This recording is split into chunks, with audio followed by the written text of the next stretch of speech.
Hey guys, it's Sandeep from Rev Atlas, and in today's video, we'll be taking a look at the top 10 tips that'll help you improve your smartphone photography game. So apart from this, we'll also be coming up with different videos to help you improve your videography game, and we'll also dive into details about different aspects that we discussed today in future videos. This is episode 1. Let's get this started. Although we are using a Google Pixel XL to demonstrate some of the tips and tricks in this video, you can actually make use of these on any smartphone, be it a low-end smartphone, a mid-ranger, or a high-end smartphone. It is always better to make use of manual controls in your smartphone if it does support it. For example, if you know how to adjust the ISO, the shutter speed, the white balance, etc., it always makes sense to make use of manual controls in order to get the best out of your picture.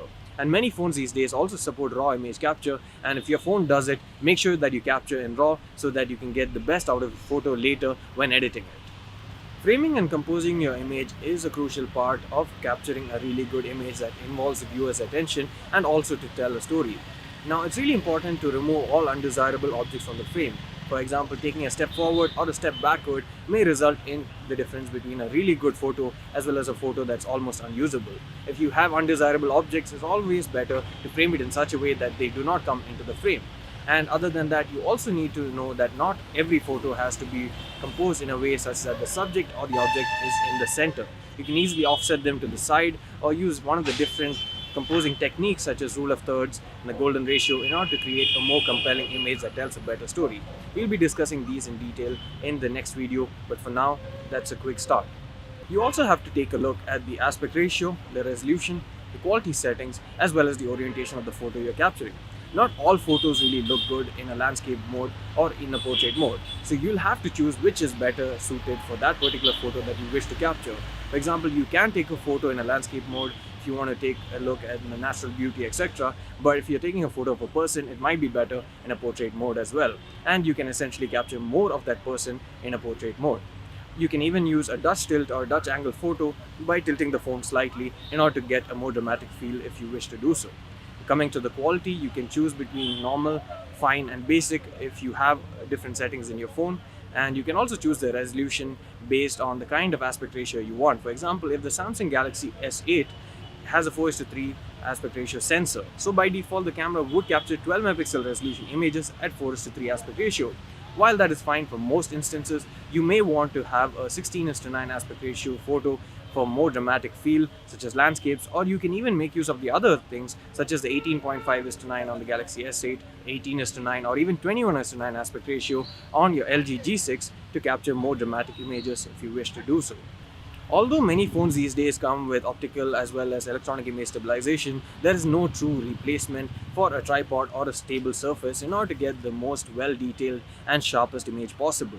So it's always better if you have a tripod, be it a small one or a really big tripod, in order to mount your phone, or else you can make use of a stable surface such as a bench or a wall and support it with various items including another phone or a wallet or your keys, etc., to capture a really good image. So as stable as possible is the best way to capture a sharp image. Now, there may be instances where you can't actually use a stable surface or where you can't even use a tripod to take your photo. In that case, your elbows work really well.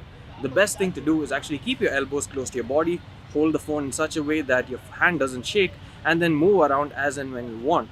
So holding your phone in your hands and keeping your elbow close to your body, make sure that your hands are more stable than it is when you're actually lifting up your hands and then taking a photo. So this sort of acts like a built-in tripod and will essentially give you a more stable shot and a more sharper picture. One of the things that I like to suggest my friends and family is never to zoom. Unless your phone has optical zoom, zooming into a picture essentially reduces the quality as well as the detailing, and you also get a lesser resolution. So it's always best to take the photo as it is and then crop in later if you wish to do so.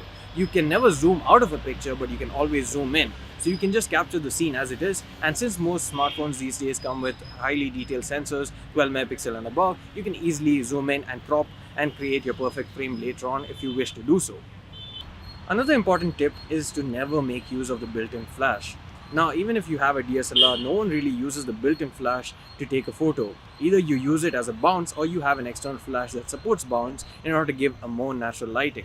If you use a built-in flash, whatever you're taking, an object or a subject, that seems pretty isolated, and the skin tones and the various levels and brightness and the colors don't really look very natural. And this is true not just for a single tone LED flash or a single LED flash, but for dual tone, dual LED or a quad LED or quad tone LED flash, it never really works out to be just as good as ambient light.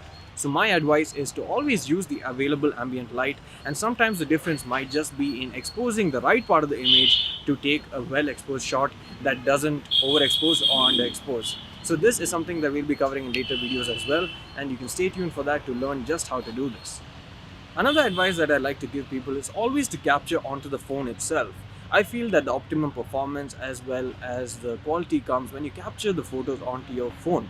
Now, there might not be a difference in quality per se, but there is a difference in performance. For example, most smartphones aren't able to capture burst photos onto your memory card, and even if it does, it actually depends on the kind of memory card that you're using. So it's always best to capture onto your phone, and you can always shift it to your memory card or back it up to an external storage as and when you're running out of memory or whenever you feel the need to do so. Next is editing. Editing is something that many people have a misconception about, and many people actually frown on once you say that the image is edited. So many people are under the assumption that anyone can edit a photo and make it look amazing, whereas if a photo is unedited, then that is the greatest thing possible. Hardly anyone pushes out an unedited photo these days unless it is just to show samples or the kind of imaging that a phone or a device can do. So there's no harm in editing. It's like cooking as well. You have various ingredients, but you have to cook it a certain way in order to make it taste good, and that is the process of capturing the photo. But at the end, in order to make it look good, you have to plate it in a certain way, and that's just what editing is about. You have 90% of the photo ready with you, but you have to give it just that 10% extra in order to make it look as good as possible and in order to truly complete your vision of what the photo should look like. So there's no harm in editing, and you can use various photo editing apps, whichever is more comfortable to you. I personally use Photoshop Express and VSCO Cam, and even the Google Photos app that's available for free is pretty good and does a decent job regardless of what phone you have. So use any editing app you want, but edit it in some way so that it looks better or more to your taste so that you can truly convey your vision. Next up is accessories, and this is something that many people often overlook. It's always better to get a tripod if you want to take a really stable photo, if you want to capture time lapse, or if you want to take a long exposure photo, for example. It's really hard to do it without the help of a tripod. So a tripod will really help you, and you can also get additional accessories such as lens clip-ons, you can get a stabilizer and so on that'll help you aid your photography and take it to the next level as well. So that was a quick look at the top 10 techniques or tips and tricks for your smartphone in order to help you improve your photography game. Do let us know if you can think of anything else, and if you have any doubts about these that I've suggested. We'll be doing something similar on the videography front as well, followed by a detailed video series on each different aspect of photography as well as videography. We hope this really helps you take your smartphone photography to the next level. As always, please do subscribe to our channel for more videos like this. Hit the like button if you like this video, and see you again in the next one. Thanks for watching.